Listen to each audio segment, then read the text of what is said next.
kapalaran.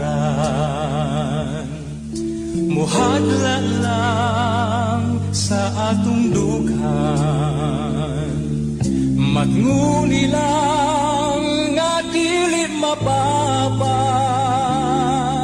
ang saad ka sa atong gugma. Bisan pa kung ang kangiti muhabol sa duha ka kalangit, dan adi lang sa pahiyo mo ang gugma mo, mao'y kahayag ko. Pagkabunahan sa atong gugma, di batala giamuman,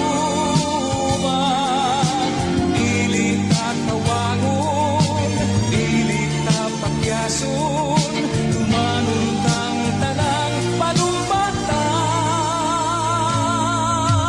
Bisan pa sa kamatayon, ang gugmata way kamatayon.